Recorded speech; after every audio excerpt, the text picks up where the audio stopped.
Je vous le disais en introduction, aujourd'hui c'est l'ouverture du salon Virtuality dédié à la réalité virtuelle et la réalité augmentée et tout l'écosystème industriel et business qui s'articule autour de ce secteur. Un salon lancé en 2017.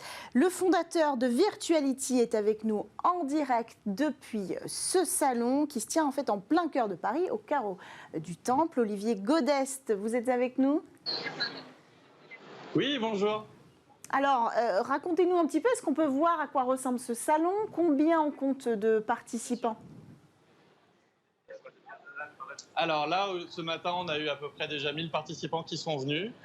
Il y a 64 entreprises à venir rencontrer, donc 64 exposants.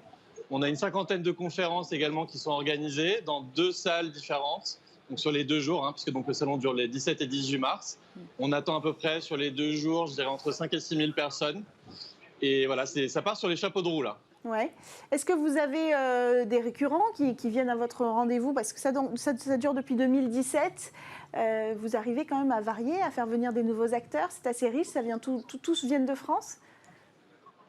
Alors non, on a des acteurs qui viennent de l'international. On a des acteurs européens, on a des acteurs d'Angleterre, de République tchèque, de France effectivement. Le renouvellement, il est assez important cette année puisque le salon a évolué. C'est-à-dire que depuis 2017, on organisait effectivement un salon qui est très orienté sur les technologies de réalité virtuelle et augmentée. Donc ça reste évidemment dans notre ADN. Mais le salon, il a évolué cette année puisqu'on a ajouté 2 thématiques majeures au salon. La thématique des mondes virtuels et la thématique des blockchains, ce qui pourront en fait, on va dire, les 3 pièces du puzzle de la thématique métaverse. Donc on a beaucoup de nouveaux exposants par rapport aux années précédentes. Alors, est-ce que vous pouvez nous donner quelques exemples de ce qu'on peut découvrir, par exemple, sur le sujet des blockchains et comment ça s'inscrit dans l'écosystème que vous réunissez dans votre salon? Bien sûr, alors on a des acteurs qui sont spécialisés dans le domaine de la blockchain. Alors par exemple, sur le côté infrastructure, on peut aller rencontrer des acteurs comme Exaion, donc qui est une filiale du groupe EDF. Vous pouvez rencontrer, j'ai juste là derrière moi une société qui s'appelle Start Mining, donc le mining de crypto-monnaies. Il y a plein de sujets à aller aborder avec eux. D'ailleurs, ils auront une conférence, je ne sais plus si c'est aujourd'hui ou demain, mais il y aura une conférence sur justement la partie mining et les enjeux écologiques qui vont avec, puisque c'est un sujet dont on parle beaucoup dans les médias. Vous avez également la blockchain Tezos avec le laboratoire Nomadic Labs qui représente cette blockchain en France qui est une des blockchains majeures.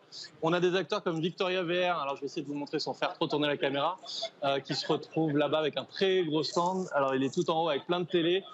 Eux sont un acteur métaverse, donc ils ont la réalité virtuelle, un monde virtuel qui fonctionne avec des systèmes de blockchain. On a des acteurs français comme The Sandbox, qui est l'acteur français de référence sur ces thématiques métaverses. Volt Hill, qui est une entreprise anglaise qui souhaite également se positionner comme un acteur de référence sur ces sujets. Donc il y en a vraiment pour tous les goûts. Il y a différentes formes de métaverse, différentes technologies. Il y a des choses qui sont adaptées à toutes les industries, en fait. C'est ça qui est intéressant. C'est quoi l'ambition finalement de ce salon que vous avez fondé, Virtuality? Alors l'ambition profonde de ce salon, elle est double. La première, c'est d'être un salon business. Voilà, les acteurs qui sont là viennent rencontrer des entreprises pour signer des contrats, signer des partenariats, trouver des personnes avec qui travailler, parfois même recruter, puisqu'on a aussi des étudiants qui viennent sur le salon. Mais c'est un salon professionnel, donc l'enjeu, il est d'abord business. Le deuxième enjeu, il est pour moi très important, c'est un enjeu pédagogique. Pourquoi je dis ça? C'est parce que je pense que si on veut faire du business, il faut que notre public comprenne ce qu'il achète. Et donc, aujourd'hui, sur ces sujets, évidemment, il y a plein de questions. Il y a beaucoup d'interrogations de la part des professionnels sur les sujets blockchain, sur les sujets de réalité virtuelle et augmentée, etc. Et donc, notamment, au travers de ces 50 conférences, on répond à un certain nombre de ces questions. Et l'idée, c'est qu'au travers de cette pédagogie, derrière, le business soit encore plus florissant pour nos exposants. Alors ça, c'est l'angle qui vous différencie peut-être de vos concurrents. Il existe d'autres salons, le plus connu c'est Laval Virtual. Votre angle business, c'est ce qui vous différencie. Est-ce qu'on peut voir arriver par exemple des sujets comme les sujets marketing aussi, puisqu'il y a beaucoup d'opportunités business en fait qui entourent l'écosystème du métaverse? Alors il y a beaucoup de différences. Chaque salon a un positionnement différent, ne serait-ce que par sa localisation, par le public qui l'attire, par quelque part sa communication, par ses exposants. Donc, on peut avoir des salons qui ont des similitudes. Nous, on est quand même sur de nouveaux sujets qui font qu'aussi on s'écarte d'un certain nombre d'autres salons. Donc, on a un positionnement en France et en Europe qui est assez unique. Aujourd'hui, il existe des salons sur la blockchain aussi. Il existe pas trop de salons sur la partie monde virtuelle, mais des salons qui regroupent ces trois technologies. À ma connaissance, avec notre ambition, notre taille, etc., je n'en connais pas d'autres. Donc aujourd'hui, on est vraiment l'acteur de référence, en tout cas en Europe, sur ces thématiques-là. Alors en fait, c'est ce que je disais en introduction, quand vous l'avez créé, on parlait pas tant de métaverse que ça. Donc j'imagine que vous avez vu opérer une véritable mutation chaque année en organisant votre salon, au fur et à mesure que ces sujets se sont transformés en réalité virtuelle, réalité augmentée, puis écosystème complet avec le métaverse. Tout à fait, exactement. L'idée, c'était, on a pris cette décision de virage à peu près à l'été donc 2021, et on a annoncé notre décision, je crois, une semaine avant l'annonce de Facebook, qui nous annonçait donc le changement en méta. Donc nous, notre signature, c'est Enter the Metaverse.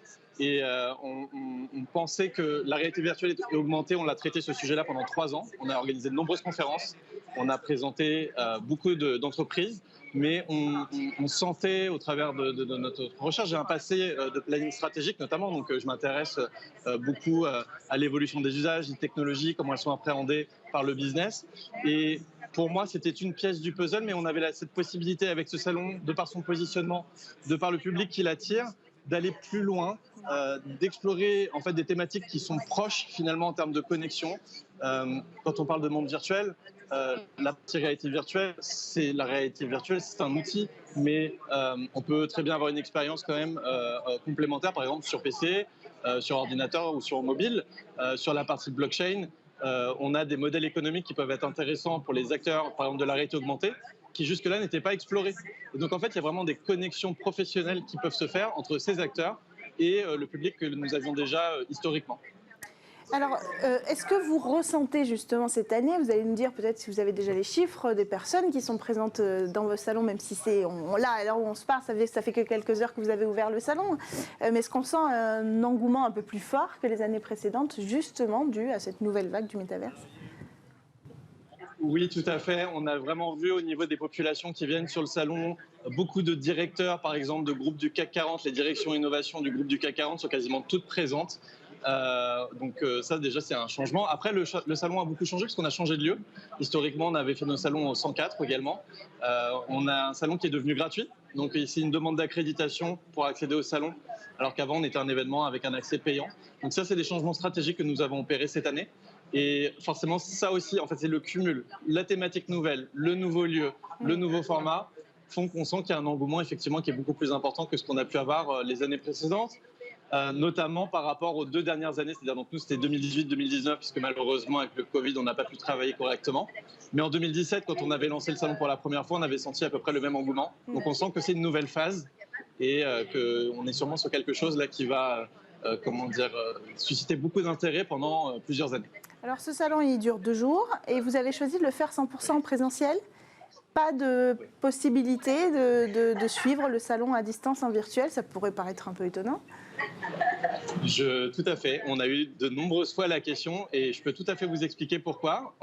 D'ailleurs, j'avais eu l'occasion d'échanger avec vous en 2020, quand après la pandémie, on avait fait une version totalement digitale de notre salon pour compenser finalement le salon qu'on n'avait pas pu faire en physique. Donc on a l'expérience de ce que c'est d'organiser un salon de manière totalement virtuelle.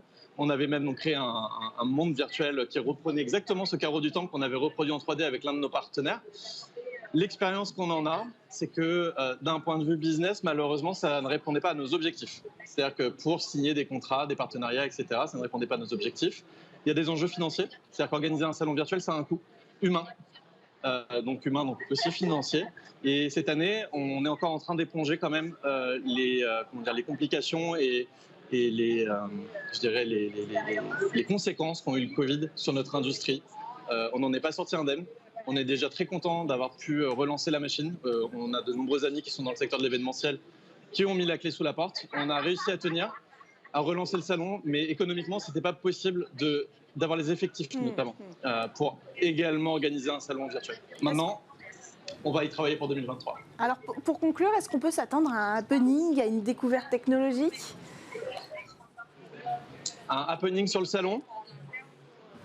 Ouais. C'est ça la question? Ouais. Je pense que vous pouvez aller voir le stand de Victoria VR. C'est un stand qui est vraiment assez bluffant, sur 2 étages. Ils ont mis vraiment beaucoup de moyens pour faire quelque chose de très impressionnant. Donc ça, c'est très impressionnant. Et après, je pense que l'happening va dépendre surtout de ce que chacun vient chercher sur le salon. Mais on est plus, comment dire, un salon, comme je disais, axé sur la pédagogie et sur l'accompagnement, la compréhension de ces sujets-là. On est presque une préformation pour beaucoup de professionnels. Et le salon en tant que tel est un happening géant, mais il n'y a pas d'happening particulier sur lequel je peux évidemment faire un focus. Merci beaucoup Olivier Godest, on viendra s'en rendre compte par nous-mêmes, hein, puisque donc on a encore jusqu'à demain pour venir on vous attend. Au salon. Merci beaucoup, je rappelle que vous êtes donc le fondateur du salon Virtuality qui se tient aujourd'hui et demain au carreau du Temple à Paris. Merci, on poursuit et on enchaîne avec le débrief de l'actualité.